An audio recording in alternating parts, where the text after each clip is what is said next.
Thank you, Mr. Speaker. Members, this amendment simply defines biological sex as the physical condition of being male or female as determined by the sex organs, chromosomes, and endogenous profile. And I believe Speaker? Ms. Gonzalez, for what purpose? Does the gentleman yield for some questions? The gentleman yield for questions. The gentleman yields. All right, I'm taking a look at your amendment here. What is the purpose of defining biological sex as you have done here in your amendment? So the thought process behind this is, well, just order of how you see who's in authority in the world we live in. I believe, my constituents I represent, God's law is supreme, nature's law, and then man's law. Man's law should not be in contradiction, right? Well, with the amendment as the bill as presented, if a government employee were to say someone was one gender or sex than they are or were at birth, they could use that government document and go in and basically they would then be able to compete in a sport different than their biological sex. And so what this amendment is simply doing is just giving a basic definition, and this definition is not disputed by anyone on either side. Let me give you an example. On the Planned Parenthood website, they define biological sex, and it says a label, male or female, that you're assigned by a doctor at birth based on the genitals you're born with and the chromosomes you have. My amendment is very similar to the Planned Parenthood definition about biological sex. Okay, but we're not dealing with Planned Parenthood here. We're dealing with kids playing sports, so let's just get that straight.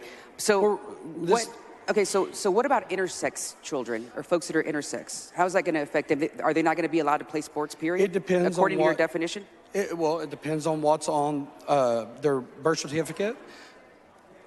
And can you define what androgynous, as referenced here in your amendment, yes. means?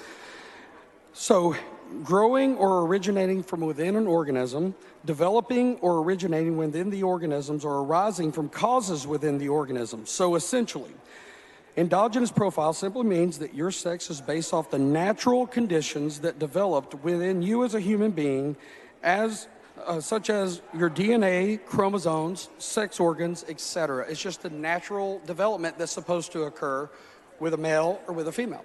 So how are you going to make that determination? Are you just going to inspect a child's genitals to make sure that they actually have the appropriate, as defined here in your amendment? I mean, how are you going to prove that? This definition is not going to change anything how we're already doing it. It would, if there needs to be some type of determination, it'd be by an appropriate person, a doctor, or something like kids had to have physicals. I had to have physicals when I was in school.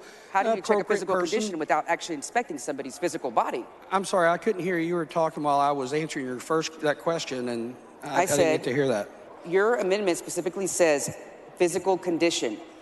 How do you check somebody's physical condition without actually inspecting their physical body? That's right. An appropriate person would do that as a doctor. So kids are going to be inspected? They're going to have to pull their pants down and prove it? No. This has to deal with at birth, this definition. The amendment that's what your amendment says. So who's going to be the appropriate person to inspect them? I'm going to attempt to answer your question, sure, if you'll let me speak. So, biological sex means the physical condition of being male or female as determined by the sex organs, Mr. chromosomes, Speaker, it's hard and to hear indigenous, over here. I can't hear Mr. Slaton. Members, please take your conversation outside the rails. And the indigenous profile of the individual at birth. So there's nothing that would occur as the kids in school. This has to deal with based on what was determined at birth by the appropriate people, which would be a doctor. Okay, so what if someone gets questioned as far, maybe it's a cisgender girl, meaning a girl that, identifies as her gender that was assigned at birth, like myself, and maybe have short hair or be a little bit more masculine or taller than the other boys, and someone questions her gender identity. Is that little girl going to have to go to a doctor and get inspected by a doctor to make that determination? Would probably simply just have to show the birth certificate. Are you aware that let me see. In what situation would a person whose sex is determined, as per your definition, receive a birth certificate that wouldn't reflect their assigned sex at birth? I'm having a hard time hearing. I'm sorry. Repeat that. I said, in what situation would a person whose sex is determined, as per your definition, receive a birth certificate that wouldn't reflect their assigned sex at birth? I'm not aware. I mean, they get a birth certificate at birth, so I don't know when someone would get one later in life. And are you aware? to help answer one of your questions, so the definition says chromosomes. So one possible thing is someone could do some type of DNA chromosome test, and they could present that to the school to help. So a parent's going to have to. So someone's going to have to get some kind of chromosome test. They could, their gender identity is being questioned. There's options. Birth just to play certificate. sports. A little kid who just wants to play sports. There's options, but well, those are the options. This is just a definition. So this isn't going to, require someone must do something. This is a definition of what the phrase biological sex means. It would require somebody to, if their gender identity is being questioned, and would require them to go get some kind of genetic or chromosome test just to be able to play sports. I mean, and what if a parent doesn't have the means or the ability to take their child to go do that, and their child is just... They could simply use a birth certificate. Are you aware of genetic testing being performed on newborns to collect information on their chromosomes and or their androgynous profile? I'm not advised. I'm sure. I mean, it's possible. I don't know how many are doing that. Are you aware that intersex babies may have genitalia that is both generally associated with males and generally associated with females? And on their birth certificate, normally one gender is chosen. They choose and put a gender on the birth certificate. So how should their sex be assigned as a baby? But that's what's been happening with birth certificates for a long time. I'm sorry? In that situation, that's what's been happening with birth certificates. They choose a gender and put it on the birth certificate. That's what has been common practice.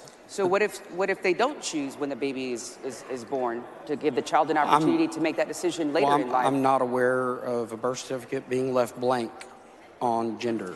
I'm not But aware. intersex kids do exist. Mm-hmm. And so according to your definition, they would not be allowed to play in sports if they have both. They would play according to what is on their birth certificate.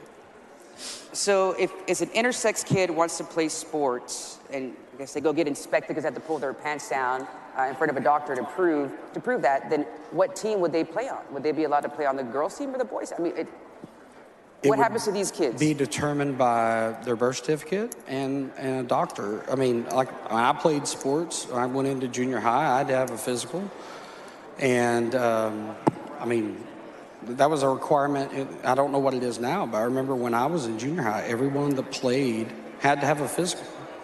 So, I mean this isn't going to change.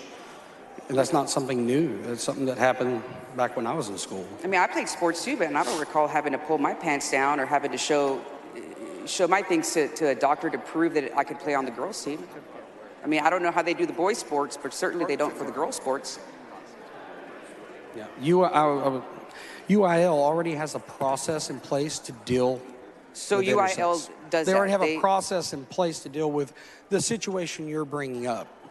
So currently UIL does do that. They do an inspection of a child's physical body to confirm whether they are male or female. They have a process in place. I'm not aware of the details of that process, but they have a process in place already.